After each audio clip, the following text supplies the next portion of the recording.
Welcome to On the Chain. This is Jeff here with co-host Chip. What is going on, Chip? What's going on, everybody out there in the On the Chain community? Today, we have a special guest, and we're looking forward to getting into this. Why?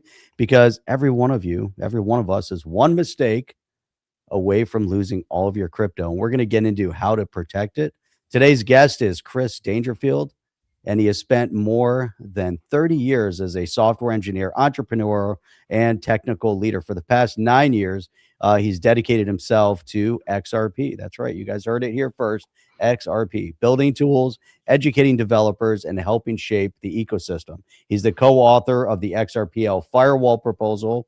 So we're talking about, big stuff here. A draft amendment designed to let account holders block wallet draining attacks before they actually happen. I love this.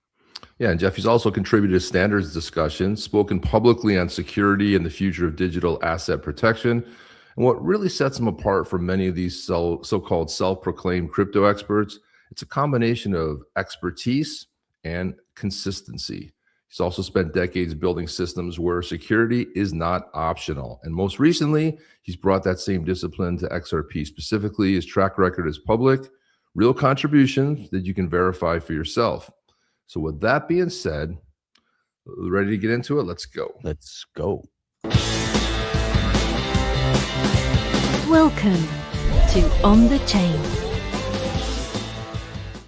Jeff, do you have the drum roll ready? Let's do this big. Let's do it. Get the drum roll ready. Let's bring in none other than a man I've admired for a long time and finally getting a chance to have that conversation, but none other. Are you ready for it? Kris Dangerfield. Kris, welcome to On the Chain. Great to have you here. Brilliant. I'm really pleased to be here. What an introduction. You like that? Well, there you go. I mean, you're the man, the myth, the legend, and I can say personally, somebody that I've followed for a long time. So getting you on the podcast is really great for both of us because you've done a lot. And of course, I followed you through a lot of the projects that you've worked on, a lot of things in the that in and around XRP, not only some of the books you've authored, and you've really been this sort of voice for I would say authenticity and factual information, separating yourself from the pack on that side as well. So great to have you here. I thought maybe what we do is maybe get into it. And so you're coming to us from outside the U.S. today. Indeed, yes, over the pond in the over UK. The pond. So it's a lunchtime over there for you, I guess, right? Yeah, it's around midday now. Yeah. So I think we're 4 hours difference for a bit because you guys haven't done we haven't had our clock change yet. We've got usually a 5 hour, and when you gave me the date, I'm like, oh, I better make sure I don't miss it. Yeah, well, I remember this period well because I had a startup and two of my co-founders were in the UK, and there was that period of time where like only 4 hours difference, but it didn't last long. I always remember that. It wasn't just for a little bit, but maybe talk a little bit about some of the things you've done. Some of the more notable things. You've been in the community for some time, 10 years. So talk about some of the changes that when you first got into it and started hearing about XRP to kind of like the evolution of where we are today. What would be some of those sort of notable changes that you've witnessed? Well, as a developer, my track is always going to lean to that development side of it. And what I can say for certain is that the developer tooling and the developer support has grown significantly during the time that I've been involved. I remember when I first heard of XRP and I kind of got introduced to it, one of my first things were to go and look at the GitHub repo and go and read some of the Ripple D code. And I did.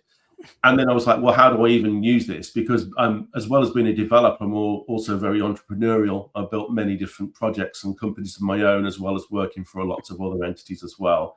And so my thesis for, do I want to put my money into XRP as a speculative investment, as everybody does, was more based on what I could actually use this technology for, and could I see value in being able to use it as a tech stack rather than waiting for some other entity to make the price go up. So can I actually use this tech?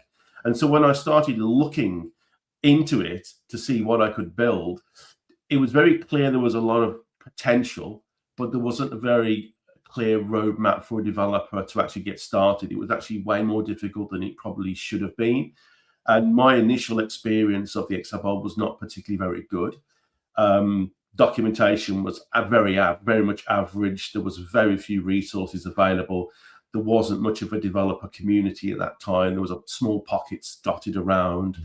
And over the last sort of 10 years or so, I've seen that mature now into an ecosystem that's got proper, solid documentation, lots of different resources available, some of them of which are mine. And of course, there is now a much bigger developer community.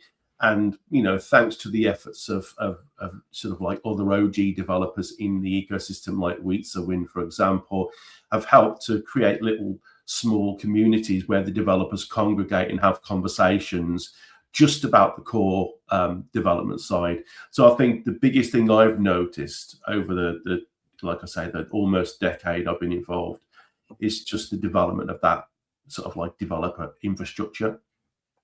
Let's take a kind of a step back and get into the point when you found the XRPL. How did you come across the XRPL, and were you kind of already into crypto, into the blockchain, somehow involved in or using Bitcoin in some way? Was that your first entry point, or how did XRPL come into your life? It came into my life as a result of a phone call. And I'd heard of Bitcoin at this point. So bearing in mind it's 2016, but I heard about Bitcoin in, I think, 2011, 12 timeframe. I remember reading about it in a magazine called The New Scientist, I think. Talking about it. So we're literally at the point when I read about it, it's white paper talk, right? You know, Bitcoins are thrown around like, you know, sweets. So you want some Bitcoins, there you go. And I read the article, and like everybody back then, I'm like, that sounds quite interesting, but actually I'm in the middle of building another project for something else. I've got far too much on my mind to give any airtime or my brain power to reading it and learning more about it. And so it remained in my mind as just some kind of like cool thing, bit of tech that's interesting. And I think that occasionally I'd see little bits and pieces pop up about it, but nothing was really happening particularly. And then I remember seeing something about the big Mt. Gox hack and stuff, and so much negativity around Bitcoin at that point in time when the prices crashed, all that kind of stuff. And like everybody that didn't know anything about it at the time, I just got sucked into this belief that it's just yeah. And again, it just was like, chuck it to the back of the brain, and when I've got some time, I might think about it then. And then you fast forward to 2016 and get a phone call. Have you ever heard of Bitcoin? I'm like, yeah, I've heard of Bitcoin. Yeah, what is it? So, well, have you ever heard of this new one called XRP? Because it's better than Bitcoin. And then I got given the spiel about it all and all this kind of stuff. And it sold me on the idea, very much Ripple heavy back in 2016. It's all about what Ripple are doing and how Ripple are going to use it. And then okay, I'll have a look. So I went on Ripple's website, read a little bit about it, found some basic information about the XRPL, and I just kind of like started researching it. And I thought it was cool, and I just happened to be lucky enough that it was a point in my life where I had a little bit more time. So I had the time to do a few hours reading here and there, and over a period of maybe 9 months to a year, I slowly started to just get more and more and more sucked in. And I started, like I explained, I looked at the repo, I looked at some of the, the content that had been written, the blogs. There was not much on YouTube at all. There was about 2 or 3 people talking about XRP back then. I used to watch their videos as well. They were pretty useful. And I just naturally moved very slowly. So from around October 2016, when I had that call, to my first purchase of XRP, which would have been in around April of 2017. So unfortunately for me, if I'd have just done what most people did and just bought a bunch when it was at half a cent, as opposed to waiting until April when I had to pay 15 cents for it, I'd very much be sitting pretty now. But I didn't, and I waited. And being the cautious person I am, I did the due diligence and made the decision that I am going to make a small investment into this stuff. And when I did that and I realized I'd now got some skin in the game, it became, well, I'm not just going to sit back, hold this asset and wait for someone else to make me rich. The best thing I can do is actually use it and try and make some use of this technology. And that's where my sort of journey into the development sort of began, really. Boy, how about you exercise logic and reason there? That's amazing. There were no dancing bears or riddlers. I didn't hear any of that. Well, no, the thing is, I predate all of the riddlers and all of the bears and all that kind of stuff. That all kind of came out sort of like towards the end of 1718 time frame. And I was thinking, but you got to bear in mind though, I'm a lot more like mature now than I was in like the 2017-18 time period. I was just as convinced XRP was going to the moon like everybody else at that time. And when this crazy bear comes on the scene and he's giving all these predictions, I'm like, well, we're going to be rich, you know. And then that bear cost me a fortune, because the thing is, I was holding a decent chunk from 2017 in April. I could have sold it all at $3, no more 6 months later, and I would have been very happy with that. And unfortunately, because of that bloody bear, I kept it, and it went back down to 15 cents. And then I rode it all the way from 15 cents all the way on its journey. And I haven't realistically done a whole lot with it since. I just sit on it, and you know, my thesis has always been the technology is there to be used and to be built on. The coin is just a mechanism to make the network work. So my goal is make money out of actually building stuff people want to use. But Jeff, imagine this. Imagine listening to somebody say, I was late to the game because I didn't buy it at a half cent, but I bought it at 15, right? That's incredible, because most people would be like, oh God, I would have killed for that opportunity to buy it at 15. I remember, you know, probably buying it like 17 to 19 cents, and then, you know, dollar cost averaging all the way up. But my gosh, it was stuck at 40 to 50 cents forever in a day, 50, 60 cents. You got there for the ride up, and I believe that was 2018 when Bitcoin had its first pretty, you know, accelerated sort of climb. But how amazing to hear this story, and the fact that you did something where you would think most people would be in the mindset of like, hey, how can I affect this, or what can I contribute that can help, you know, as a developer. Not everyone's a developer, but as a developer, jumping in and saying, hey, let me figure out what can I do to sort of you know, to kind of take part in this whole thing. So I think that's a really interesting sort of a mindset, and I honestly wish that more people had that mindset other than hodling, because there's so many great projects going on in and around the XRPL, you know, that many people just kind of breeze on by. They don't necessarily even take any time to look at it, right? So that's something. See that right there? There's my little there's my stuffed plushie of the bear of my bear, you know. It's a great little thing. I mean, it's a fun little but that's because I like to poke fun at it. But I always tell people I got an XRP only because some bear told me that would be a good idea, you know. And then there was that there was the Riddler and all that stuff. The riddles were everything, Chip, at that time. You know, I find it so interesting that period, the bulk of the people that get involved, it was all around that time, you know, initially. What was your first entry point, Kris? Was it Bitstamp? Was that your first entry point to XRP? Because I think that was probably the easiest on-ramp, wasn't it, back then? No, actually, my first ever was, oh gosh. It wasn't easy. I know that. It was not. It wasn't even a proper platform. It was one of those, like, it was more like a share trading platform that got a bit of crypto. I can't remember the name of it now. And I didn't, like I say, literally, I bought a small amount of it to try it. And then I realized after doing all the reading on like, how do I get this in my wallet? And it's like, oh, well, you can't, because it wasn't really a crypto. It was difficult. So I realized what I'd done, and then I had to basically go and sell it. And then I moved on, and I think in that time frame, I think I was using Bitstamp at one point. I was using GateHub for a while. Those were kind of the two main XRP exchanges in kind of like my area of the world. Right. And you know, there was a great arbitrage opportunity back then. I used to sort of like trade between the two exchanges. Sometimes the drift could be quite slow, 5-10% just by moving XRP from one exchange and then selling it on another. And I used to do that for a few weeks till some YouTuber went on and told the world that they could do it, and then and then it was done. you know, you have this amazing opportunity, which you and then you tell everyone, share it with 10,000 people, and suddenly the opportunity's now gone. Well, right. done him. You know, now we can all make $3.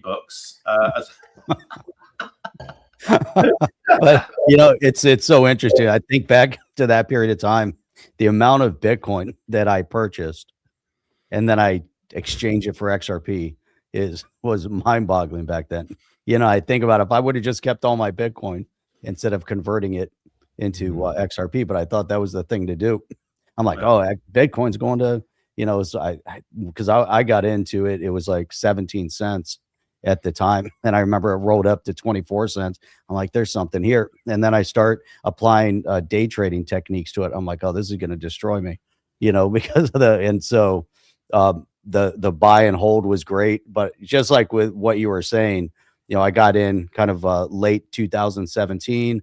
And then I remember October, November timeframe was like super exciting because Bitcoin was starting to really boom. And then we got to the end of 17. I'm like, this is amazing. You can't not make money, right? It's like anytime you bought Bitcoin, the next morning you wake up and it's gone up exponentially. And whatever you bought didn't matter, except for XRP just held steady. It was like 24 cents, 27 cents, 24 cents, 27 cents, 20. And then when it rolled up to 3, exactly. More stable. It was super stable. The stable coin rides up to $3. I'm like, this is going to the moon. Then the next day, 15 cents.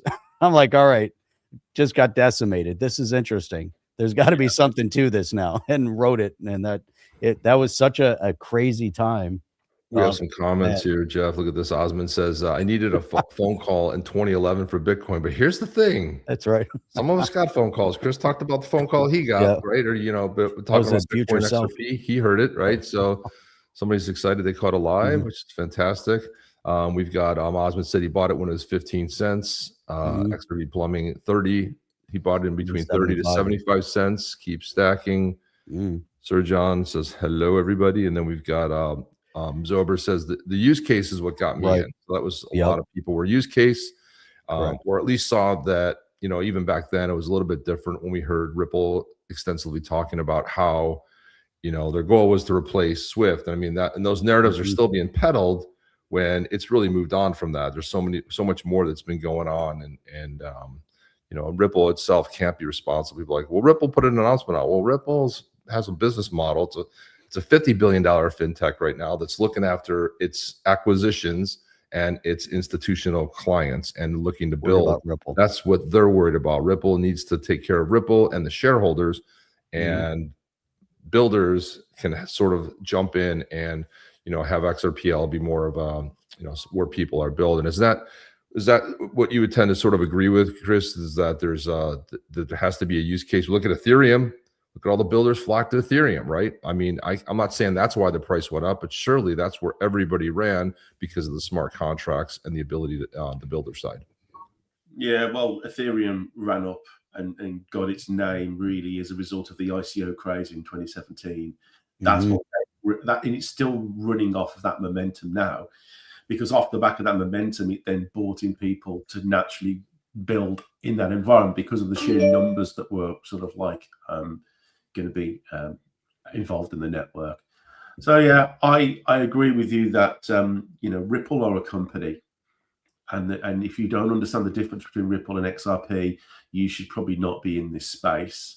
You have to understand that you know, Ripple's first priority is always going to be to their shareholders. They have almost like a responsibility to that. And that doesn't mean that when they do good things that it won't potentially have positive impact for the price of XRP, but it's not a guarantee. And there's not a guarantee that they will always do what's in the best interest of someone that holds XRP. They will always do what's in the best interest of Ripple. And the thing is, anybody that's upset by that really needs to check themselves, because as much as we would love it to not be that way, that's the way the world works. Because, you know, JP Morgan and Ripple are basically the same thing. They're just two big companies now, right? And pick any other company, stick some of the AI names in there. They're all just there to build big companies and make effectively money for their shareholders. Ripple are no different. And why we paint in a different way, I don't know. I think that's just a bad narrative. just be grateful that you have a large entity that's using the technology as part of their stack, and hope that if they're successful, some of that will rub off on the price of XRP. But sitting and waiting for Ripple to do all the heavy lifting is the wrong play. And that's the thing about this entire community that's the most frustrating, is people bought XRP however many months or years ago now on the promise that if you buy it, the price is going to go up and you're going to make a load of money. And then nobody that told them that also said, but you do need to try and use it a little bit. And I'm not saying that you go and spend all your XRP, but take a small amount, just take a little slice off the top and go and use it. And there are projects out there that are really struggle. And if you're prepared to go and spend like a couple of dollars a month and be involved in what they're building, or go and support this project by buying something or engaging with them, it's ultimately, businesses need customers. And, if you're not prepared to support those businesses, that eventually they're either going to die or they're going to move on to another chain where they've got holders that will support them and they'll thrive there instead. And so if all of the reliance you have for the price of XRP is on Ripple, and we've already established that Ripple's first priority is to the shareholder, then you're on a bit of a dodgy ground there. The best thing that we can all do is support all projects that you think have got a good idea. Go and support them, and spend a very small amount of what you've got, just like 0.5% of your bag. Just go, because the thing is, you're actually getting a service as well. People aren't asking you to go and give away your money for free. You're supposed to buy whatever they're selling and get a value from it. So find something somebody built that gives you some value, and go and interact with them and get involved, and then you'll be more part of the ecosystem. And then one of the days, some other small nothing company with one or two people, a little startup, is going to come up with an idea, and it'll either catch fire on the XRPL or it'll catch fire somewhere else. The last thing we want is for it to catch fire somewhere else. It has to catch fire on the XRPL, because the best case scenario for any XRP holder with Ripple is one of 10 large Ripple-sized companies, because now you have an ecosystem, right, which is more balanced. The worst thing is having one big massive fish that just controls everything. And so you have to have a scenario where these little small fish have got something to feed on, so that they can grow and they can grow their user base. And if you want to go to a VC, one of the first things they're going to ask you for fund, if you want funding to grow your business, is how many users have you got? And if you answer it, we haven't really got any users because XRP holders won't spend $3 in order to support us, then they're going to say, we'll tell you what, and this has actually happened to me on a project I was involved in a long time ago. I sat on a call with a VC and they said, we absolutely love this project, but if you're prepared to go and build it over there, we'll support you, but we're not supporting on the ledger. We've heard so that many happened to us exactly. Chip and I had the exact same story. We were trying to get support from somebody within the XLP development community, and this was maybe early on, but there was no support. They wanted to direct us to public forums, and we can't put our idea out in a public format.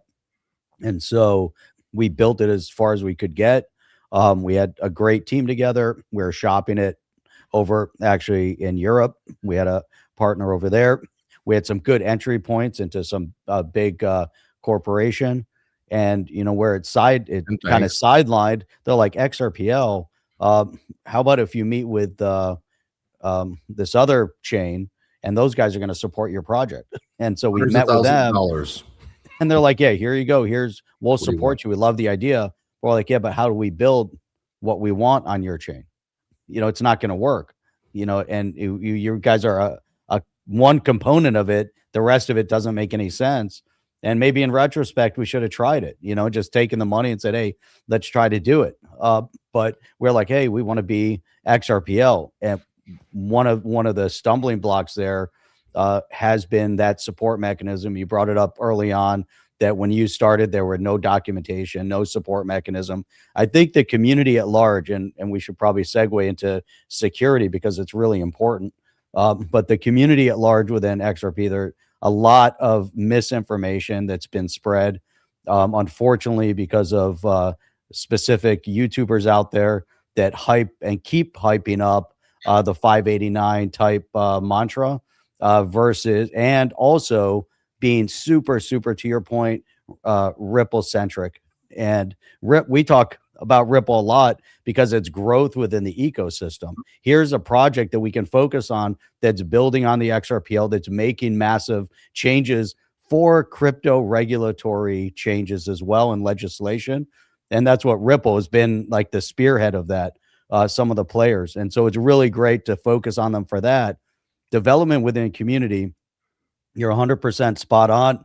We need more engagement. Zaldao, how come Zaldao isn't at 1,000 yet? How come XRP Cafe doesn't have massive momentum from the XRP holders buying NFTs to let's see where we can go with the NFT ecosystem? We proved that the NFT ecosystem is a massive marketplace, not on XRPL, but over on Solana and over on the ERC20s on Ethereum. So Ethereum blew up because they had an open ecosystem. The ERC20s, the smart contracts, first mover advantage. They dabbled and tried, and the community there were engaged. They're willing to put their money out there and try stuff. The XRP community, there are, you know, a lot of people that are hodlers. They don't want to part with one XRP. And you do that, the ecosystem, to your point, dies. There's no ecosystem. And so it's really bringing individuals like yourself that are building and getting the voice out there. And you wrote a book and you have a course specifically to help people protect their investments. And that's really important, you know? And so, Yeah, you know, we'd love to really dig more into this because people are getting crushed also by losing crypto, losing access to crypto. And, you know, there's so much to do here. Yeah, before I wanted to take questions. If you guys have questions for Kris as things come up, as you hear him talk here, but Osman is asking, how do you see the future of crypto in the UK with all the regulations and government support, et cetera? Because they've had, you know, the FCA's had some pretty strong regulations from, but how do you see the ecosystem as it is and where do you see it going? Okay, before I answer that, I just want to make one quick point, just to make absolutely clear that I am not an anti-Ripple person, because we've had a bit of a battle. No, none of us are. I actually love Ripple as a company, and I even have, well, I thought I had shares in Ripple from Link 2. I still hope I may one day get them. But I mean, so it's not like I don't have any faith in Ripple as a company. I just think that you have to draw the line and have to understand the nuance between XRPL and Ripple. And I also think we're doing a disservice. All the people that champion Ripple and XRP as one entity do a disservice to everyone, and may do a most disservice to Ripple themselves, because we're putting undue pressure on a company that's not where it belongs. You know, it's a decentralized network. If you're going to speculate in a decentralized network, you need to be part of the solution. Get involved and make it grow yourself, not sit back and wait for a single entity to do the work. That's the total and utter opposite of decentralization. Right. Anyway, to the question with the UK. If I had more hair, I'd be pulling it out. I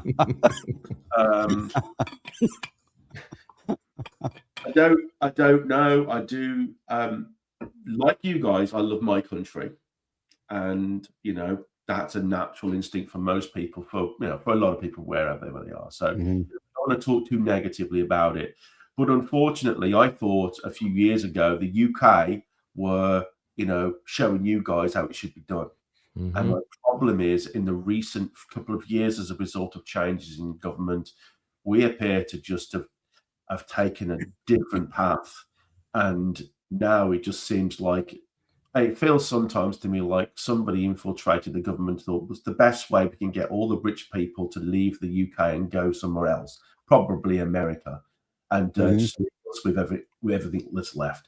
So in terms of the UK, I think there's big problems, but I think the problems are pretty much all the same across the world, and it boils back down to a lack of understanding of what the technology is really there to be used for and how to use it. And this, you know, I've had my own personal experiences of where the FCA, in my opinion, have protected me too much. You know, the whole point of decentralization and cryptocurrency is that you put some onus of responsibility on the individual, and they're trying to force a decentralized system down a centralized set of regulations. And if I do something wrong in a decentralized network, that's my responsibility. I don't really almost want a central entity there to protect me, because the whole point is I'm supposed to have that trade-off of, I want all these amazing benefits. Don't take them away from me because you want to force me back down a centralized set of rules. And literally, I've had awful problems with one exchange as a result of the new UK legislation changes around all this information giving. You would not believe the amount of things that I've had to give in order to get access back to the small amount of actual funds I've got on this one exchange. Like I had to prove where the money came from for my purchases, right? And I had to go back and try and find documentation for where the money came from over 9 years ago. Well, the banks don't even keep statements longer than 7 years, so I can't show money coming in my account. I don't have pay slips and things like that going back that length of time. It has been an absolute nightmare. I've had to send all manner of proof of identity, proof of funds, and argue the toss that I've now, in order basically to get access to my money. That's crazy. So, and this is as a result of what legislation does when it is overreaching. And so everybody that's screaming for regulation, I understand why. But if that regulation is not done very thoughtfully and very carefully, we will fast find ourselves in a place where effectively what we're using is a very poor version of a bank, which in my opinion is what a lot of these exchanges are going to become, is a poor version of a bank. Rapidly becoming. And what we want is to just wind these things back so that the principles of protection, so that, you can't be scammed, or at least you've given warnings about scams, are there to have an element of education and protection. But equally, not so much that you have to jump through so many hoops that you would never do it. And the bottom line is, if I wanted to try and onboard a new person into buy, say, a couple of $100 of any crypto today to get an exchange account on this one exchange, they'd laugh. And why have I got to do that for? I don't have to do that amount of effort with my bank, let alone this, and I only want to put a couple of $100 in. So we've got to be very careful. And I don't think that the FCA are doing a particularly good job at all. And it's really sad, because years ago I would have held them up as an example you guys should be following. Now They were. Here's a red flag. Do not copy what we're doing, because it's the total opposite of what we should be doing. And the problem, there's not enough people like me involved in the policy making in those types of organizations. There's too many people that just don't have enough understanding to at least put a balanced side to the argument. We shouldn't be enforcing that level of, we have to go back 9 years. It's unbelievable. That's we don't even know we did 3 years. I don't even know what I did last week. How do you know? Where did it come from a year ago? I don't know. I'll use the Apple analogy here. Apple's never first to release anything. It always came out on PC, Android first, but Apple thought about maybe a better way to implement it. I think that's where they had a little bit, because you couldn't copy and paste on an iPhone for a long time. It was very frustrating. You couldn't until you could, and then it made a lot of sense why you could do it. I think sometimes, like, we're right here in the midst of regulation, and you see that the banks don't want me, Jeff, other my countrymen here do not want us to make money on stable coins. They want to give us a 0.5% or 0.25% interest, and they want us to be okay with that because they're worried about outflows from the bank. Well, guess what? Build a better product, and maybe people will keep their money with you. And if you don't build a better product, then you give people choice. But holding these, holding Congress hostage and shakedown, we're not going to invest in your campaigns, we're not going to do this and that.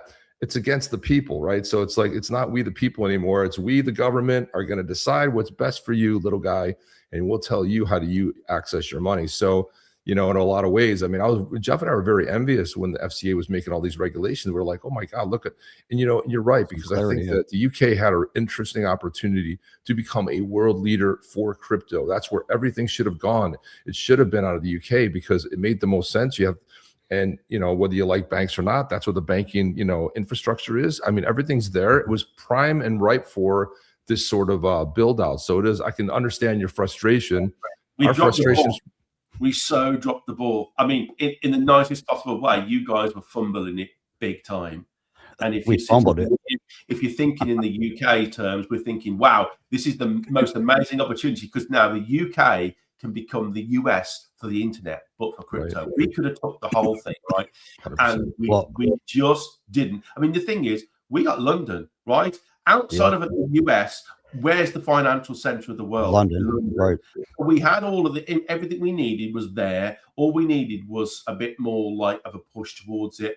Be more open. Let's get the big exchanges centered in the UK. Let's give the regulations and the clarity that people need, and let's make this something that people want to do in a combination of safe but not nanny state. And unfortunately, what we've ended up with is neither of those things. So, well, to be fair, Kris, the UK has a systemic problem, politically speaking.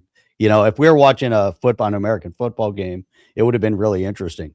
From the analogy, I like what you had said. The US had, everything stacked up to be to go score a touchdown. We had the ball, we fumbled the ball. UK picked it up and immediately fumbled it. We picked it up and we're running it back for a touchdown right now. But there's a systemic political problem in the UK that has moved it so far to the left that they can't even see a decentralized existence for the people anymore. But that's why we fumbled it initially. That's what, we fumbled it. Systemic government mindset. We had the same mindset where the government was anti, freedom. You go back what Trump would said, back when Trump said Bitcoin was into this, we're not going to do this, and we're not, so political winds can change, and unfortunately, sometimes they change in your favor, and sometimes they don't. But even outside that, you have to be able to support it and make it, because a lot of times where you look at when something comes into a particular area, tax breaks, incentives, there's states in the US that have done really well. Only because Hollywood used to be the place where everything was made, but then Canada, British Columbia said, you know what, you guys can come here, you can film, we'll put you up in wherever you want to go, we'll make tax breaks. Wait, we don't pay less taxes. And then Georgia over here did the same thing, and all of a sudden you saw everything was made in Georgia for a while until unfortunately a Republican governor said, we're going to get rid of those tax breaks. Well, guess what happened? Florida was the same way. 3 giant studios here. You got Marvel Studios, you got these biggest studios in the country up in Georgia there, and now nobody wants to go there anymore, because again, you took away the incentive, why they would want to be there. They didn't want to be in Georgia because it was better than Hollywood, only because it made more economic sense. And so this is where political crosswinds can really hurt. Well, I'm not a politician, and I thought you were, Kris. That's just weird. Jeff, didn't you think he was a politician? I thought he was heading that way. Where I possibly can, but I'll say one more thing on it, right? Which is the thing that I'm most worried about from the person's question, is if you followed what happened in the Netherlands around the introduction of unrealized capital gains. Crazy.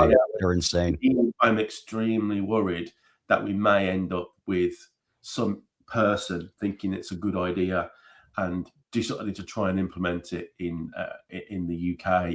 And I have to say, it's the most, when you apply that principle to blockchain, it just demonstrates that nobody that implemented the rule understands blockchain, because it is the most ludicrous thing I've ever heard. They understand nothing. It is absolutely mind-boggling that someone could be so stupid as to think it's a good idea. But that's the thing I'm worried about most of all. It was started here first, Kris. That idea floated here in Congress. Somebody named Elizabeth Warren floated that idea about capital gains way before the Netherlands caught wind of it. But I'll just say the Netherlands passed it. That was the difference. Here it was laughed at, but big problem if you're even bad ideas can get hey, Kris, checkerboard saying that you have politician glasses, so maybe you're an undercover political plant. Take those. All right, no more glasses. Political plant. I've never heard of glasses being political, but that's fine. All right, so let's. So what I want to do is let's segue into some really important topics that I think really need to be discussed, because this is something that Jeff and I talk a lot of. Obviously, I get a lot of DMs of people that, you know, Chip, it starts out with, Chip, can you help me? And then they proceed to tell me this story that breaks my heart. And it's usually somebody that's been around the space for a long time. When I say a long time, 6-7 years. It's not somebody that thought their first purchase in crypto was 3 weeks ago. It was somebody who is pretty smart, and even people that I know in the community. And I know some notable people have also who were notable people that have lost their crypto. I mean, Stephen Thomas is one of them. Big amounts, yeah. You know, for upwards of $300+ million, because, and I recently talk about my foible of having XRP on a Zaman wallet and not using it for a year, and thought, let me put the extra layer of security on there, and I can't move crypto or accept an NFT unless I put that extra password, because I'm smart. And guess what happened? Don't know what the password is. I used it a year ago. Cannot remember it. Cannot locate it. I got to go in my safe. Did I put it in my safe with my you know, what do you call my base key, my keywords, whatever you for my but nope. You know, no. Where is it? And I'm like, it's Panicville. I'm like, this is crazy. Like this, and again, somebody who thinks you're smarter, which is what I want to segue into.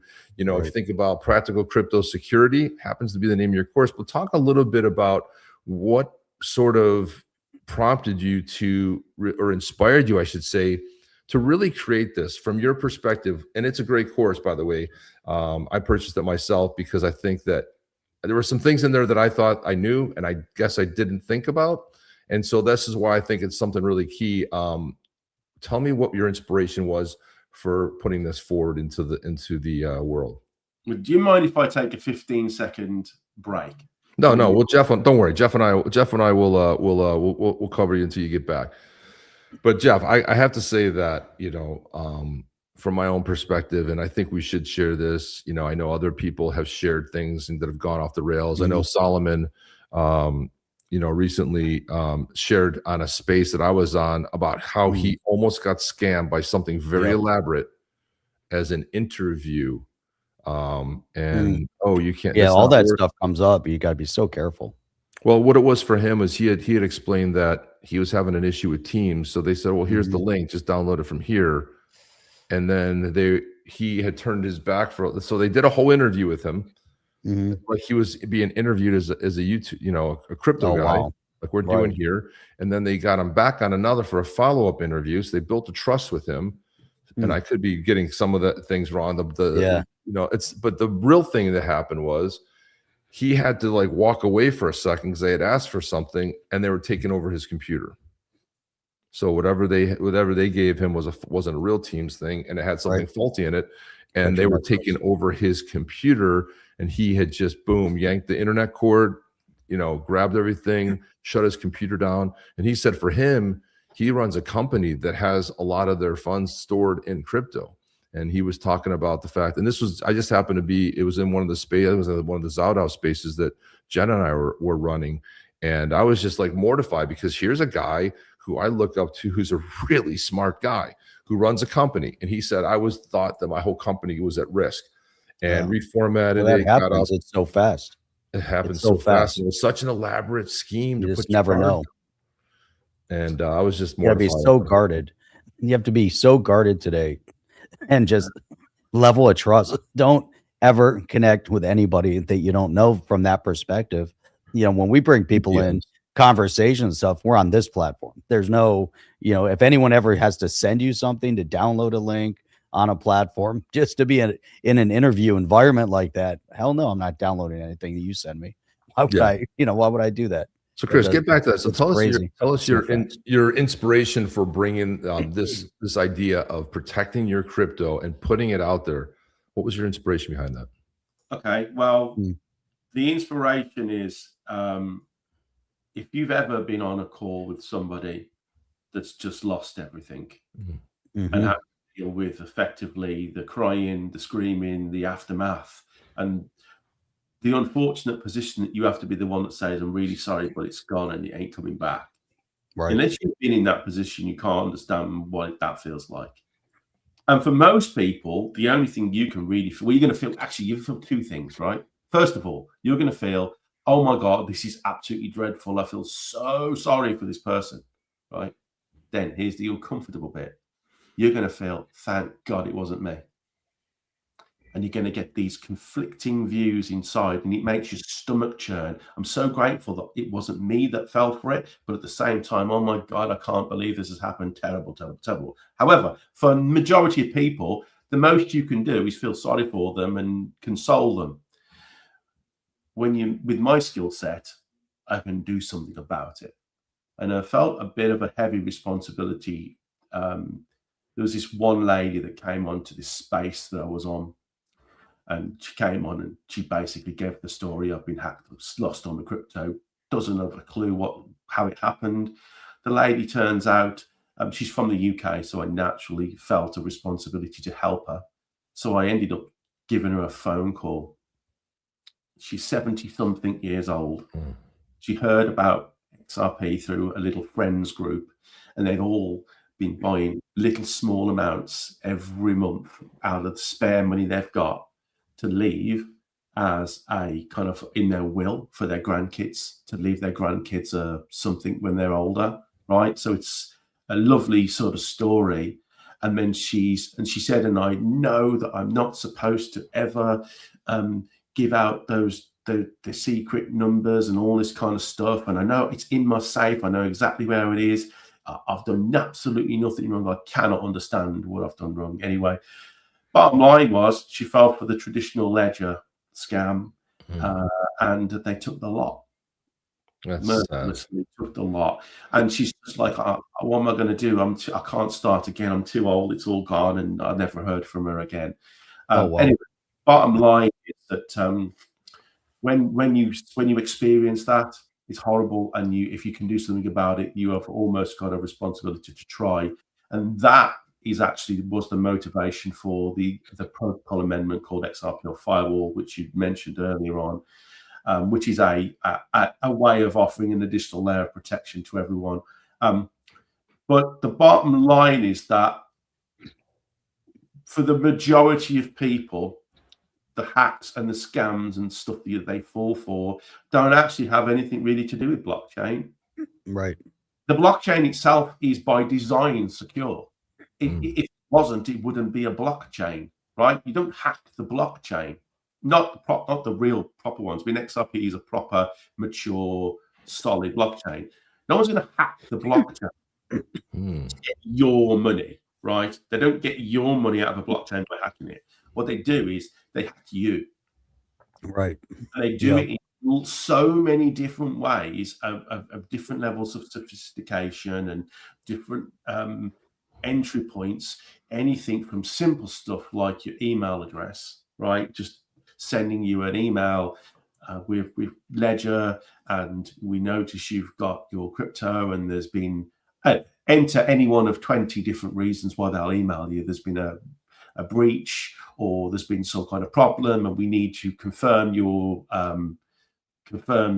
wallet, or we need to ensure that it's still safe, or it's been lost and we need to restore it. And they come up with all these different things. And the point is that they always apply an element of fear, an element of pressure and time sensitive, or it'll be the other, which is like, if you do it really quickly, you're going to get some kind of extra benefit. It's one of those three usually. Anyway, what it always boils back down to is this massive funnel, which is huge, like hundreds and hundreds and hundreds of ways in which you can fall into this funnel. And slowly, slowly, as you go down, you'll eventually end up at the very bottom where you do something on chain, which effectively gives them your crypto. You may inadvertently sign the transaction yourself. You may inadvertently give them the keys that lets them sign it on your behalf. Whatever way it happens, ultimately, the blockchain bit is the bit right at the very, very bottom, just before they get you, right? But how you get into it, that's the bit that you need to protect. So this is not about somebody going, oh, well, I've got a Ledger Nano, I'm safe. Tell that to the lady that had a Ledger Nano and lost a lot. Someone else just got wiped out on a Nano. Yeah, there's so many different ways Recently. all for it, and the biggest problem is overconfidence in your understanding, in your ability. And the worst thing is if you've been in this space a while and you make the assumption that because you've been here a while, I don't need this, then you're pretty much calling out to be the next victim.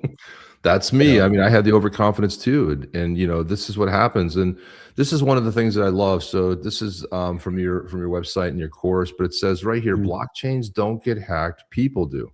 So this guide you put together, how do you become a harder target? And, you know, and looking at the course myself personally, like, even though I thought, because, you know, Jeff and I have been talking about this space, been doing this show for 6 years, we know everything. And honestly, of course, it turns out I don't know everything. And so what was amazing to me was the fact that, you know, somebody might go out there and buy a really rare NFT on the XRPL. And Jeff and I sometimes marvel, right? Because we have an NFT collection and we'll go out there. I'm like, dude, somebody just spent 800 XRP for this. Yeah. And listen, we have two, you know, sets of XRP or XRPL, you know, based NFTs, all for it, but we're still like, wow. But yet, would you invest in yourself? You're talking about your bags, my bags. I've been stacking since 2018. But meanwhile, you don't even put a little bit of intelligentsia into your stack to help you gain more knowledge, to realize that these are elaborate, some of these scams, the way they do it. And so this is one of the reasons, like, you know, that we put this together. And, you know, I was so inspired by it that I went ahead and I actually put together a video. You didn't reach out to me about this at all, but I just think this is important because we're constantly trying to explain to people you cannot take it for granted that you just know everything. So I put together this video because I thought it was good. I'm going to start hitting out on social here. Just a short little spot. Let me go ahead and play this. It starts with a click, an email, a moment of urgency. You tell yourself it looks legitimate. You tell yourself you'll fix it quickly. And just like that, it's gone. This could have been avoided.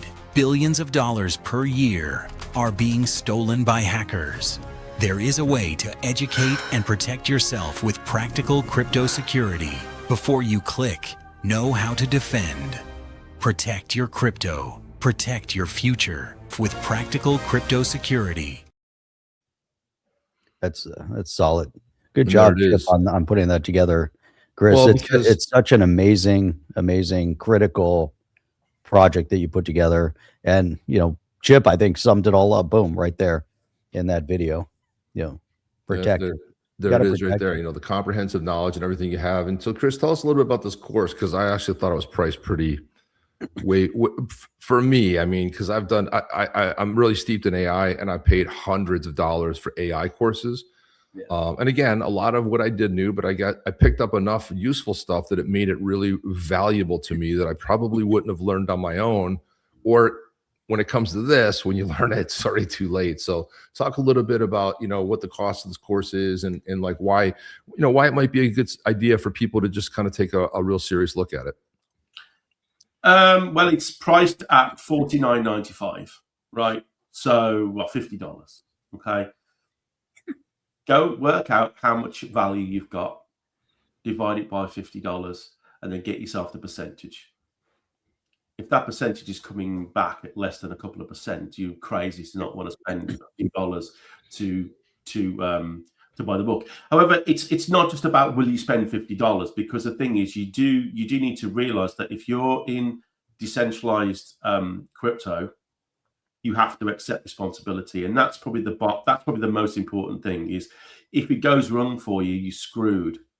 There is no one you can call, and all you're going to get is other people on the end of the phone saying, "I'm really sorry," and that's literally as far as it's going to go. If you think some of these new companies that are talking about being able to like get it back, it's all nonsense. Until we reach a point where crypto is so regulated that we've lost sight of what it was originally meant to be, right? Then we're always going to be prevention is better than cure. And at the end of the day, these crypto companies are going to charge you a lot more than $50 to recover your assets if you lose them all. They are going to be taking massive chunks. And at the time, you're going to happily give it back You got to say $50,000 of crypto and it gets stolen, and they say, well, I can get it back for you, but it's going to cost you $20,000. You're going to pay the $20,000 gladly. Yep. But you just paid $50 and avoided making the mistake in the first place, and then you know. So the logic and the maths stack up massively. I just wanted it to be something that was going to be accessible for as many people as possible. The price point was pretty reasonable, considering that this is almost 6 months of effort that it's taken me to get to this stage. Everything I've distilled down for $50. And you have to just be prepared to do the work, right? I'll be completely honest. If you're prepared to do the work, you could go and get a lot of this information for free off the internet. However, you've kind of got to know where to look. Not enough to know that you want to do it.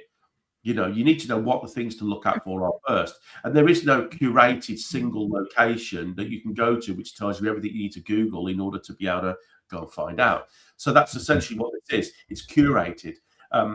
Everything that you would need to know. So it talks about the basics of the XRPL, stuff you really should know if you're investing in XRP. Then it talks about like the real risks of crypto, things like the funnels, how you get caught by phishing, by social engineering, and all the different bits and pieces where you can be caught. Like help desk scams are a big one, Pig button is massive. If you're single, it's a big thing you should be looking at. Malware, which is what the kind of thing you were talking about with King Solomon. You've got like new AI enhancements, which are just making scams. They're supercharging scams. Back in the 90s when I started, I used to get this email from this Egyptian prince who wanted to give me $75 million. That's right. Oh my God. At the time, I used to find it quite easy to recognize that was a scam because he used to spell everything wrong. And however, the modern day equivalent of that now is so pixel perfect and worded perfectly, you cannot tell the difference. So if you don't know how to actually check the legitimacy of something, it's no wonder people click on wrong links. I know I'm not trying to call anybody stupid, because it's the kind of thing that happens to normal, regular people. And I know Ryan Solomon, and ultimately, if he's fallen for something like this, or I should say nearly fell for something like this, right, I would put him in that top echelon of people I consider to be smart, right? It just goes to show anybody, it can happen to anyone. And at any time. Everything. So like I'm doing a lot of these podcasts now. I'm asked to come on a lot of these shows, and I get sent links to click. Do you think that when you sent me the link, your link, do you think I clicked it? No, I didn't. I pasted the link into a text file, check the string, make sure it's where I think it is, and paste it. And it's not because we know each other, but your account may have been hacked. I don't know. And suddenly an attacker has got me to click a link through your account. And that is how other people have also been scammed. James Wool fell for that and lost access to his entire X channel for a week because he thought he was going to go and be a co-host somewhere, and he got scammed. So it's one of those things. You just have to be prepared. So got to be careful. I didn't give you a list of the 5,000 scams you need to look for, right? What I did is I've told you what to look for to spot the patterns, because the list goes out of date tomorrow.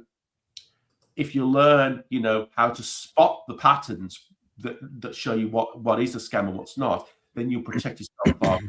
So the book is all about teaching you that. That's one part of it. The next part is just talking about just general hygiene for security, digital security, passwords, two-factor authentication, making sure that you're using you're going to sites via routes that are safe, not clicking dodgy links somewhere, right?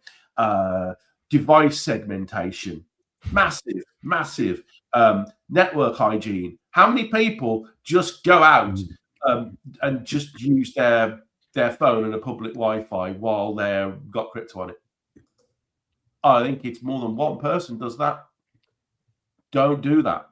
Right, there's so many things, and I've tried to break it all down and give you as much information to help you make good decisions. Then there's a specific bit on XRPL protection, trying to explain what multi-sign is and regular keys, all that kind of stuff. idea of air-gapped vaults and different things. And then, so all of that, probably the first 75% of the book is about giving you knowledge. The last part is about turning that knowledge into actionable steps. And it might be that you've read the book and you knew 80% of it. Well, that's brilliant. I'm really happy for you. It's the 20% you don't know that we need to worry about, right? So, right. Oh yeah. we call an exposure map, where you basically use all the knowledge you've learned and you draw out almost like a visual map of what you've got, where you've got it, understanding the difference between custody, self-custody. You know, is it in a hot wallet? Is it a cold wallet? Do you even know? All of this you've already learned by this point. And when you get this piece of paper, you look at this piece of paper and you'll go, right, well, circle that red and circle that red and circle that red. So of the 20 things I've got, 3 of them need to be adjusted, right? And you go, well, I can literally do that one now because it's just I don't have 2FA on my email, which everybody should have, right? Go and do it right now. But the other 2 are a bit more serious, a bit more sobering. So what we're going to do is I'm going to plan that. I'm going to do that next weekend. So I'm going to take 4 hours out Saturday morning. I'm going to have a quiet room and I'm going to implement whatever that change is because it's more sobering. Don't rush, because it's not like if you don't do it today, that everything's gone tomorrow. You've just got to be step by step. And good security is about layering things on top of each other. The more layers of defense you have, the safer you become. So you don't have to go and do everything on day one, just quick wins. Do a quick win the day you read the book or a couple of days after you read the book, get the quick wins in, and then slowly, incrementally improve your security posture. And then most important of all, improve what's in here. Improve your understanding of the risks. And the analogy I like to give is I cannot be sitting on every person's shoulder saying, don't click that link. That's not a safe link to click, right? But what it can be is a little voice in the back of your head that is there because you read something that told you something, and you get this email, right? And a very common one would be, you guys are YouTubers.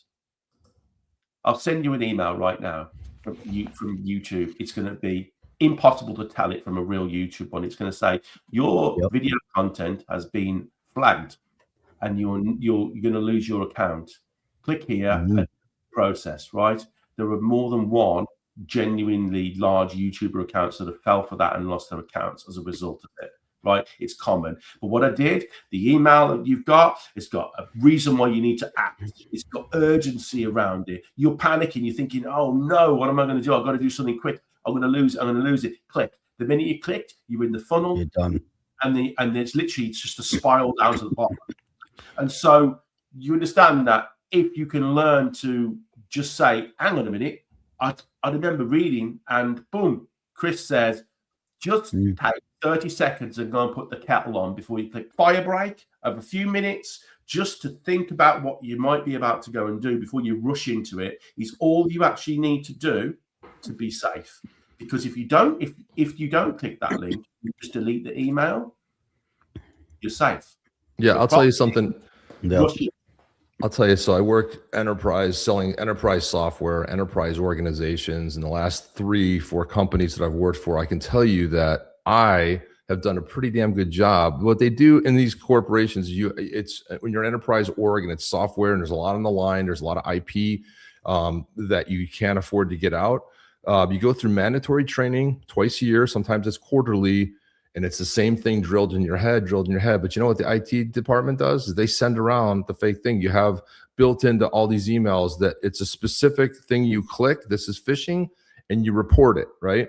Well, they send around one internally to see if they catch people. You'd be shocked that people who are smart, who are engineers, who have been around the world, I'm not talking about your everyday person. These are enterprise level people, and about 30% of them click the link. But it's no harm because it's internal. But I'm usually one of the, then they'll send around an email saying, hey, this was a phishing email. 30% of you clicked on it. Mandatory trading is coming up, and every company that I've been in is the same type of thing. And, I know to look at you can spoof any sort of email. I know to look at it. I copy and paste it into a text document. Yeah. Look, you can just be totally mad about, like, I got to be so careful. I got to be really careful. and still make mistakes, which is why I think the people, they're so excited about being hodling on all this, crypto, but they won't even take the time to really learn about what that is to protect it. And God, I got to tell you, man, my heart's panicked a bunch of times where I thought, oh God, when you talk about going away and just giving it a little breather, you're right. That's where the panic starts to set in. Let me give you the ultimate then. Hey, Kris, before you go on, I've got to run. Unfortunately, I gotta leave. Kris, this has been amazing. We'd love to continue supporting your course. So what I want to be able to do, and Chip and I will do it on our shows, we'll keep putting a little bit of that video segment to keep promoting this idea, because it's so critical, so important to get this message out there. But I'm going to run. You and Chip can That's good. wrap it. It's awesome. Yeah, well, thank you very great. much for inviting me on your show. I really appreciate it. Thanks. Okay, Jeff. All right. Have fun at the gun range. I think he's going. I don't know. Or he's going out to do something else. But right. Let me tell you this. Right. You were talking about who falls for this stuff. Right. So, like you say, anyone can fall for something. Right, from, if you want to put it in blunt terms, from the stupidest person in the world to the cleverest person in the world and everybody in the middle, anyone can potentially fall for something at any one time. So just because you don't consider yourself to be very tech savvy doesn't mean you need the book any more than someone that's got a PhD in computer science. Anyone can fall for it because it's got nothing to do with tech. It's to do with emotions and to do with socially engineering you into fear. Right now, this is my kind of like this happened to me about 3 weeks ago. I just launched the book literally a few days before. Oh boy. I'm sitting there and I've been doing a bit of cleaning up on my machine, and I've deleted a few files and whatnot, and I use I've got a bunch of different things, but one of the things I use is OneDrive. So I've got this OneDrive account where I keep like personal, like family pictures on and all that kind of stuff. Anyway, so I'm cleaning up a bunch of bits and pieces, and got happy. Probably an hour or so later, I get an email coming through from Microsoft. It's Microsoft OneDrive, and it's like, we noticed a massive deletion of your files, blah blah blah. I'm thinking, massive deletion? I only deleted like probably about 8 or 10 files. That's not huge. Certainly not like 4 gigabytes. And I thought, shit, what have I deleted? Because with OneDrive, you have like a period of time where you can go in and you can undelete and not lose everything. So I'm thinking, oh, I need to go and check to make sure I've not done something stupid. Anyway, I'm sitting on this thing. This email looks absolutely spot on, right? I am about to fall in the funnel. I thought, well, I always do.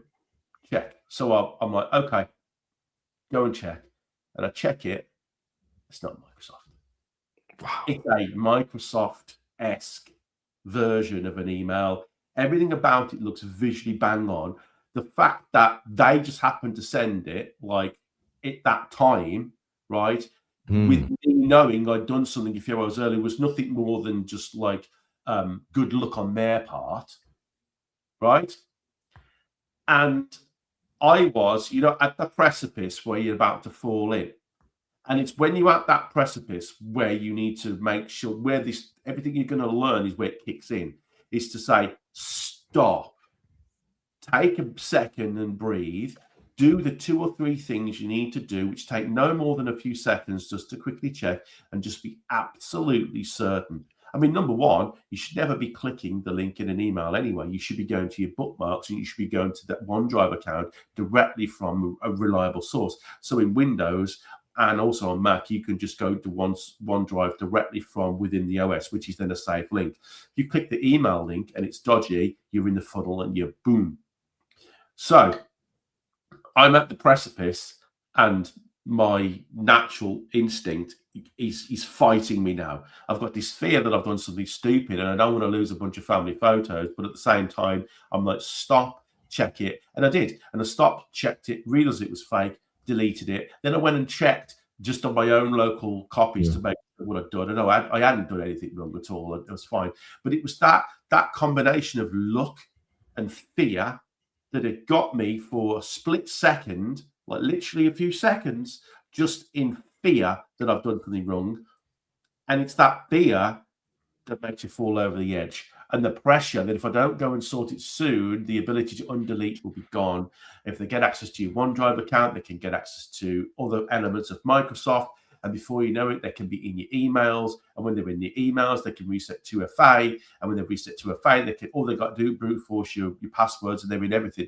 So it's like, it doesn't take a massive chain of events to go from something like I might lose a personal photo to losing everything you've got. And it's not many steps for it all to go wrong. And the thing is, I didn't fall for it, obviously, but I'm very much prepared to put my hands up and say there was a moment in time of a few seconds where I was like, oh, I need to do something. And it's so amazing. What I'm trying to make is that if I'm the person that's writing this thing to protect you, and I'm openly coming out and I'm saying, look, you know, if I hadn't had that knowledge that's in the book, that I may very well have gone through and ended up falling for something. What might have happened, who knows? Whether or not it may have gone no further than them having access to my family photos, which I wouldn't have wanted, but wouldn't have been the end of the world to me. But if somebody else got sucked in, well, let's put this on you. You get the YouTube, you click, oh my God, the channel's about to be taken away from me. You click. And the next thing you know, the channel is taken away from you because they've now got access to your channel and took it away from you. Right? Now let's put it in crypto terms. Coinbase emails you, and it's like, your account has been suspended. You need to do the KYC. Here's a link to the FCA that tells you what you need to do. We talked about it earlier, right? It's happening now.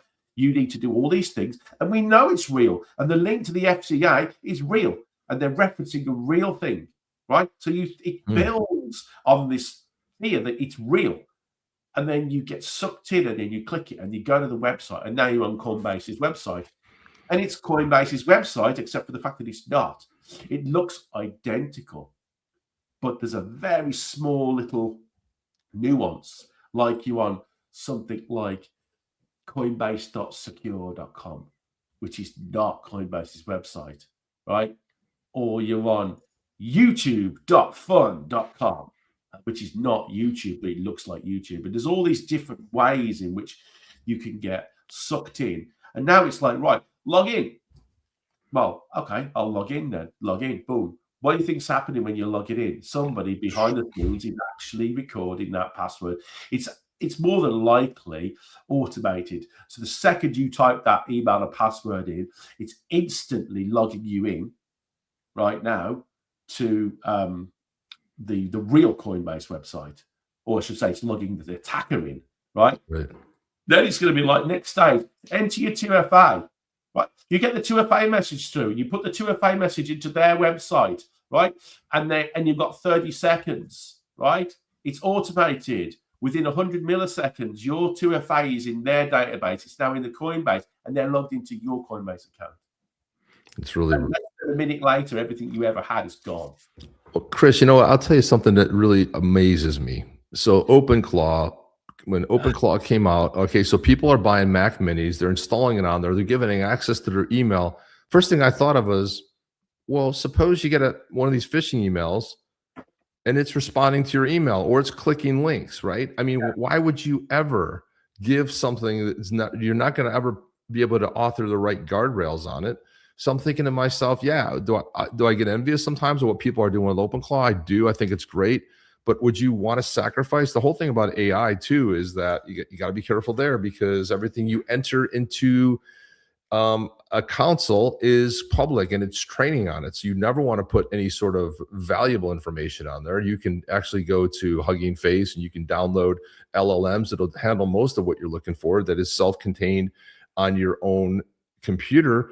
But I'm like, this is another thing where the AI component, where people are just putting whatever they want in there because they're not thinking about it. And companies have a very big problem, especially enterprise. Most enterprise have lockdown sort of, I don't know how locked down they are, but whether it's from, you know, Anthropic, or let's say, you know, Perplexity or OpenAI, they're locked down instances where that IP knowledge can't go. But you know what happens? Someone's working remote, they happen to have a window open that's just you know, the regular Perplexity account they have, and they're typing IP stuff, and we've seen things happen there. The reason I bring this up is because this is just one more thing. You can't think of all the instances of life, but when I started hearing the horror stories of people's bank accounts being reset because it couldn't log in, so it went ahead and reset the password, set a repassword, and I'm like, with all these phishing emails, do I want AI clicking links and responding to hackers? I mean, this is crazy. So I've just been miffed because the people that set, first of all, it's not that easy to set up. I've had some friends that said, yeah, it was supposed to be an hour. It took me 3 hours. I could still struggle to get it set up.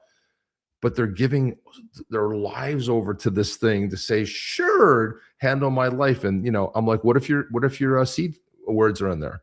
What if it gets access or resets this? Or like, it's there's way too much that can go off the line of the rails. So I figure, like, hey, you guys, be careful with AI too, about what you're putting in there and what you're doing. Yeah, it can do a lot of great things, but the scams are getting more elaborate. It looks like OpenClaw is a whole category of itself, and it's not covered in the book because when I finished writing the book, it hadn't even been released.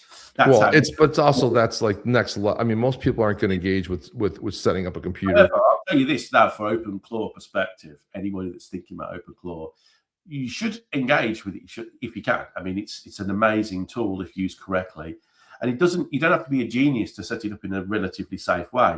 You want a completely standalone, fresh machine, right? You want ideally to connect it. If you've got a decent home network, which the book talks you through, you should be setting up VLANs, which means you've got segregated networks within your network. That means that when you're on network A, you can't get to anything that's on network B. You can get out to the internet, and that's fine, right? Get in a separate VLAN, right? And then when it says about having things like emails and whatnot, what you got to do is you've got to give it its own email address.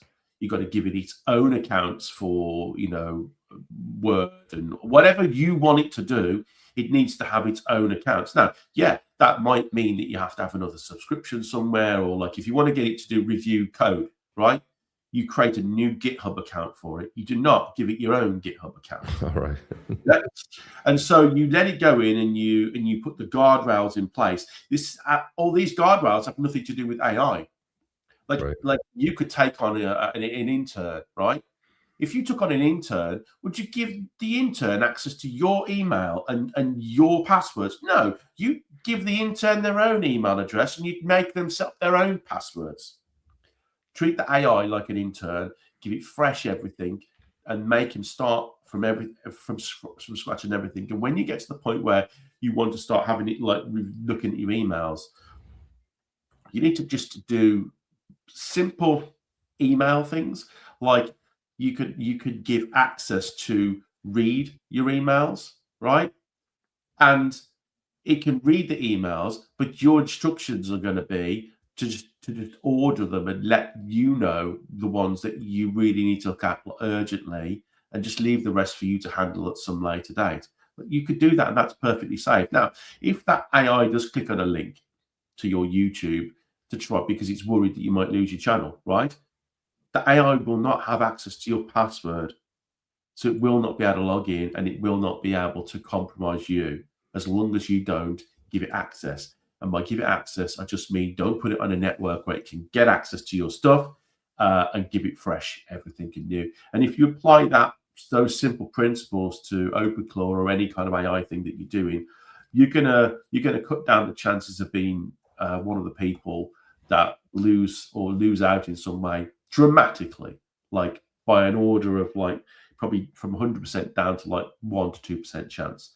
So with the benefits you can get for a really low risk, then it's something that everybody should be starting to at least dip their toe into. Although I will say I think OpenClaw is amazing, but I don't think OpenClaw will be the end result. I think the product will evolve, and I think eventually it'll be made to the point where it doesn't take 3 hours to set it up. It should take no more than 5 minutes. It should be no more difficult than signing up for a Microsoft Office subscription. And realistically, I think eventually that will all run in the cloud. I don't think this whole idea. I mean, I do wonder sometimes whether some smart person at Apple will if we pay a load of AI influencers to talk about how they're buying Mac Minis and using OpenClaw and Mac Mini, then we'll get a massive spike in sales. Because I mean, why a Mac Mini? I mean, why didn't they go and use a Dell? It's not like Mac Minis are, you know, the only software or the only hardware that can run OpenClaw. You could run OpenClaw on a little Windows Nook. Run on Linux. I mean, you don't need, I mean, you can run it pretty much on anything. So it's for me, the whole Mac Mini thing is just good marketing. Apple have just been on the ball, got the right people at the right time, and everyone's buying Mac Minis because they think that's the way to go. You can run it literally on. Best thing to do is find an old laptop that you've got that you haven't used for years, right? Format it, reset it up, run it on that. Totally segregated. And you know what? It's not like it needs all those resources anyway, because if all you're doing is using it, it's just an orchestrator. It's not actually doing any of the complex AI stuff. It's still handing all that off to an LLM in the cloud, still going to OpenAI or Anthropic to do all the requests. The OpenClaw is just sort of like acting as that kind of like brain in the middle, which is just orchestrating. Do that bit there, do that bit there, give me the information and put it all together and give me a result. You know, so it doesn't have to be some latest tech to use. no, not at all. But I've seen, you know, people put funny posts on X like, well, hey, I woke up the next morning, checked OpenClaw. Turns out that it reset all my bank accounts. Don't have access to it. I've gotten divorced. The good news is I got the house, blah, blah, blah. And they're making jokes of it in light of it, but you're like, that's really, some of this stuff's possible. And I did hear people saying that reset bank accounts and, you know, was answering their emails, and people like it for companies because it can respond to things. But, you know, let's be honest. You know, always sometimes jumping on the craze. I mean, it looks like you've set it up, but you're somebody who is a lot smarter than most people and can set something up to run. But, you know, I'm also seeing a lot of clones of that happening too, which are running in the cloud and do have more guardrails around what it can do. But again, it's just another dimension of something you've got to be, again, cautious of. And look, we're humans. We mostly run on emotion. Sometimes, you know, people say, well, invest with logic, don't run on emotion. It's really difficult to separate the two. I don't care what you do. It's very difficult as a human being. If you're a computer and you're AI, great. But it's difficult to do. People say, just invest with logic and watch the charts and then make those kind of investments. Well, great. Sounds good on paper. It's not what reality is, because we all have that emotional touch. 1% of the people holding crypto can do that. Yeah. The other 99% are the food for the 1%. And I was part of the 99% because every time I've attempted to trade, all I've done is make somebody else rich and lose money.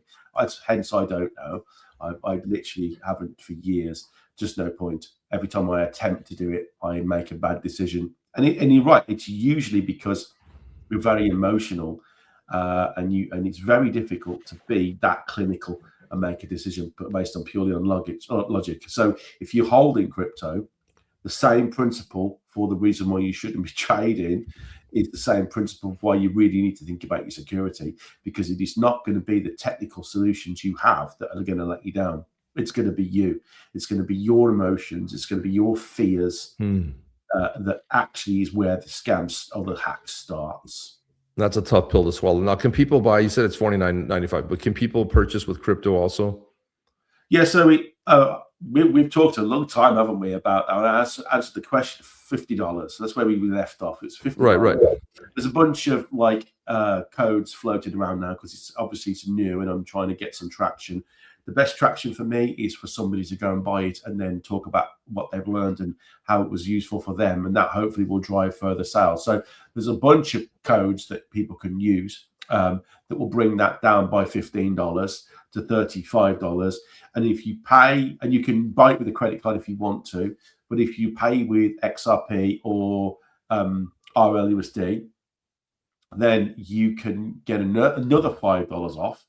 So the effective price for the vast majority of people that are effectively watching is basically $29.95. So you just go there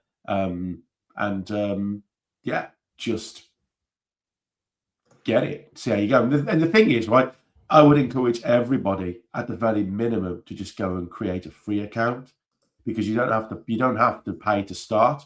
You could just go, you could create an account when you've created the account, you can go on and you can actually go through the first section for free. So go and see what the tooling is like.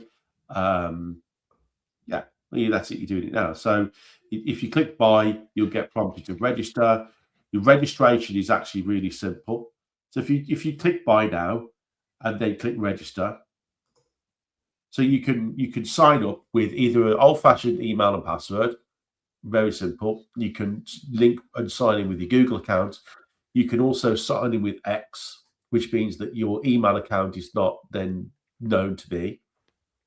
And you can also sign in with Zaman as well. Zaman have an OAuth provider which they use, which is the same technology as Google use. So you can use any one of those 4 methods to create an account. It's totally free. You're in no way obligated to buy the course at this point in time. You just log in. Once you've logged in, you'll see the ability to try. You go in. The entire first module is free. Just go in and you can go and learn what the tools are, because you can read the guide, or you can also listen to it, because it's got the ability to play back audio, so you can treat it like an audio book. And some people have messaged me and said that it was brilliant, because what they've done is they've put it into audio book mode, where you auto play on load, and then you auto move to the next chapter when you're finished, and it just plays continuously like an audio book. And then they just put the headphones on, drop it in their pocket, and when they're walking to work, or they're on the treadmill in the gym, or whatever they're doing in their day-to-day lives, they're just listening to it being read back to them, and it's just subliminally going in over and over and over again. These are the red flags for social engineering. These are things you need to be thinking about, and it's getting that information into your mind in a subliminal way that's going to create that Kris on your shoulder that's going to say, hang on a minute, don't click that link. Yeah. So go and try it. You can bookmark different chapters if you think it was helpful and you want to go back to it. You could add notes to each lesson. So if you go through the course and you find something's really helpful and you think, right, I really need to do this, or I should go back and recheck, you can create yourself some notes about what you want to do. And there's even an ability to do like a Q&A with me live. So basically, if you have a question about one of the lessons, you can just click and write your question. You may say, maybe you're doing something to do with password and you have a question on password strength or something like that, or which password manager should I get, or whatever. You send me a question, and what I do is then I'll read the question, and I'll reply to that question. But if you've asked a question which is insightful and I think would be beneficial for everyone, this is a live living resource, which means I can update the content live. So you could be reading a page, and I might, from the other side of the world, change the text. And the next time you go back to it, it's changed, and it might be slightly different. I might have added something extra which clarifies a section or whatever. So there's a whole bunch of stuff in there. You could go and try it all out for free, work out, how it's going to work for you. And then when you finish the first module, the last lesson is called What's Next. And that lesson is just there to give you an indication of what you'll get if you buy the guide. It goes through all the different sections, explains what you get from each section. And then if you want to progress through the course, you just go back to the dashboard. There's ability to buy. A couple of clicks later, with your Zaman wallet, $29.95, pay in RLUSD. You don't even need to have RLUSD, because I built the site to use pathing, which means that you may only have XRP, but that doesn't stop you from paying in RLUSD. So when you log on and you use Zaman, you'll sign in, and then it will ask you what you want to pay with. So basically, it goes off, uses pathing, and comes back, and it gives you the best way to make that payment. So you and your efficiencies. That's great. No, I mean, I wish more places would do that if you think about it, right? I mean, it's really fantastic that you pay the way you want to pay. Use XRP and boom, in the back, that's what it's doing in the background. So you could use any coin that's on the XRP. Right, sure, of course. I don't like shouting at other projects, because the ones I don't shout at get disappointed. So I won't shout at a project. But if you've got a coin from another project, you use that.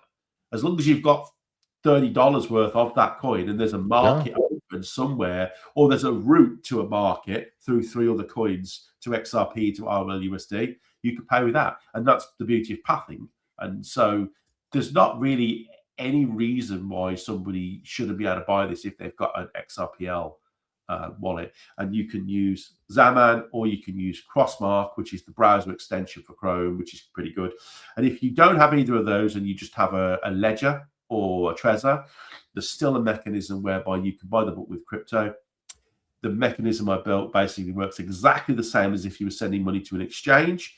So you'll say, I want to pay with a Ledger. You click the thing and it gives you a pop-up and it'll say, here's the address to send the money to. This is your specific destination tag, which is linked to your account. You just send the XRP to that account. And when you sent it, you click, I've sent the money on the website. And then you'll see a little spinner coming up. At the back end, my website is basically checking the XRPL to see whether you have sent the money. And if that money's come in and it's got your destination tag, it associates the payment to your account and then instantly gives you access to the book. So you'll get it, whichever way you do it, you're going to have access to this book literally within 5 seconds. Beautiful. Because that's the beauty of transaction time when it comes to XRP. Well, Kris, I really want to thank you for not only sharing about security, but I think the bigger, broader perspective on your entry into the XRPL, into crypto, some of the changes you've seen. So I think that expertise is really phenomenal. There's not a lot of people here in the community that have been around as long as you.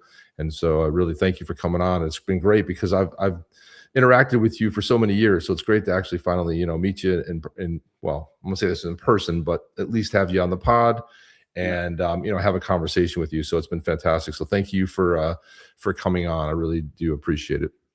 No, I really appreciate the opportunity. I hope that we've provided some value to the people that listen and listen back. And hopefully some of those people are going to take heed of what you've said and maybe go and at the very least go and try it for free. Yeah, give it at least, if anything, you know what, go check it out for free. And again, I'm most of the way through. I haven't finished it yet, but that's on me. But I do like the audio part. I'm an audio person, so I like to listen to stuff. I won't read necessarily a book. I may want to go back and read a section, but for me, the audio is that was a good move because I like to listen. I like to listen and kind of digest, and I listen to a lot of podcasts anyway. So, but some people like to read. Some people get it better when they read it, and so you have you have both options available. So that's all I have today, guys. We'll be back on the podcast tomorrow night. You guys have a great rest of your weekend. Kris, thank you so much for coming on, and stick around for a little bit as I take us out of here. But we'll see you guys tomorrow night. Kris, hang on for a second. Are you down with OTC? Please like, subscribe, and click the bell to be notified when the next video drops.